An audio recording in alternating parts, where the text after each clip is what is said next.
Ingat baik bahwa Roh Kudus adalah materai keselamatan kita. Yesus memeteraikan umatnya, orang-orang percaya dengan Roh Kudus yang merupakan jaminan bagi keselamatan yang akan kita terima. Dikatakan firman Tuhan, Roh Kudus adalah jaminan tebusan akan keselamatan kita. Kisah Rasul 7 ayat 51 berkata gini, hai orang-orang yang keras kepala dan yang tidak bersunat hati dan telinga, kamu selalu menentang Roh Kudus, sama seperti nenek moyangmu, demikian juga kamu. Ini bicara soal orang-orang yang sudah dipimpin, dituntun, diajar oleh Roh Kudus, tapi mereka menentang, mereka tidak mau dengar, mereka keras kepala, mereka keraskan hati mereka. Mari kita belajar dari pengalaman bangsa Israel bagaimana mereka tidak menerima janji Tuhan karena mereka tidak hidup dalam pertobatan, mereka keras hati, mereka keras kepala. Rohnya di dalam batin kita lah yang mengajar kita, menuntun kita dan menginsyafkan kita akan dosa. Jangan tolak. Justru penolakan kepada pimpinan Roh Kudus akan memadamkan roh di dalam kita.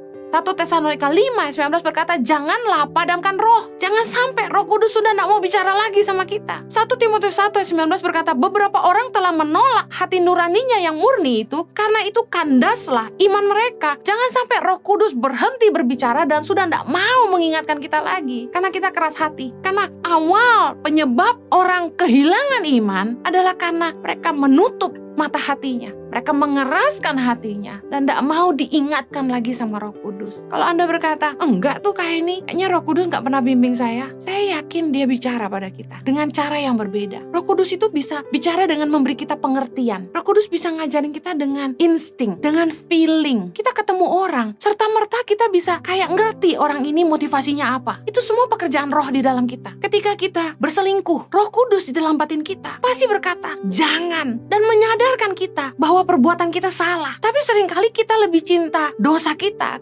lebih menyukai perbuatan daging kita, dan kita seolah-olah gak dengar, kita pura-pura tuli, kita pura-pura buta. Padahal sebenarnya Roh Kudus pasti mengingatkan kita. Setiap orang percaya itu punya Roh Kudus di dalam hatinya. Jangan sampai kita gak dengar baik. Yang membuat kita murtad adalah kita keras hati, karena kita sesat hati dan kita gak mau mengenal jalan-jalan Tuhan. Padahal Roh Kuduslah yang mengajar kita untuk mengenal jalan-jalan Tuhan. Roh Kuduslah yang menolong kita supaya kita tidak tersesat. Roh Kuduslah yang menyadarkan kita kalau kita salah jalan. Orang akhirnya menjadi binasa karena mereka murtad terhadap Allah. Ibrani 3 ayat 7. Saya ingin Anda baca ini dan sadari, jangan keraskan hati, tapi bertobatlah selagi masih ada kesempatan. Ibrani 3 ayat yang ke-7. Judul perikopnya adalah binasa karena murtad. Sebab itu, seperti yang dikatakan Roh Kudus, pada hari ini, jika kamu mendengar suaranya, janganlah keraskan hatimu seperti dalam kegeraman pada waktu pencobaan di padang gurun. Ayat 9, di mana nenek moyangmu mencobai aku dengan jalan menguji aku, sekalipun mereka melihat perbuatan-perbuatanku 40 tahun lamanya. Itulah sebabnya aku murka kepada angkatan itu dan berkata, selalu mereka sesat hati dan mereka tidak mengenal jalanku. Ayat 11, sehingga aku bersumpah dalam murkaku, mereka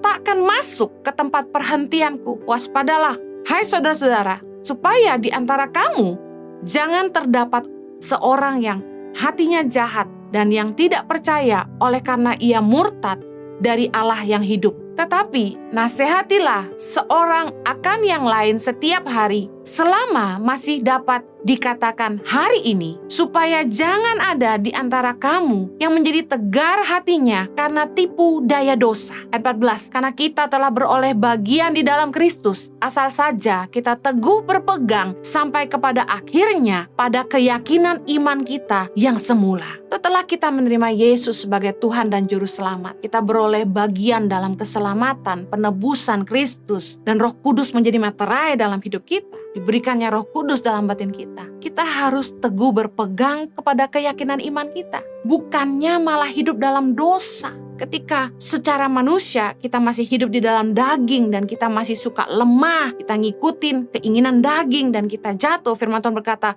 roh penurut tapi daging lemah. Tuhan tahu bahwa kita lemah, makanya Yesus bilang lebih baik aku pergi supaya Roh Kudus itu datang menjadi penolong bagi kita, yang mengajar kita, menghibur kita dan menuntun kita supaya kita mengerti jalan-jalan Tuhan. Jangan sampai kita tegar hati karena tipu daya dosa. Kita ngotot sama dosa kita. Kita gak mau keluar dari dosa kita. Kita tahu kita salah, tapi kita gak mau bertobat. Kita tahu kita menipu, kita berbohong, tapi kita tetap saja keras hati. Meskipun Roh Kudus sudah bikin kita gak damai. Roh Kudus kasih tahu kita salah dan kita harus jujur, tapi kita tetap tegar tengkuk. Dikatakan selama masih dapat dikatakan hari ini, artinya selama kita tuh masih bisa bangun setiap hari. Selama kita tuh masih bisa bernafas, melihat dan bangun dalam keadaan sehat. Jangan lagi kita tegar hati karena tipu daya dosa. Bertobatlah.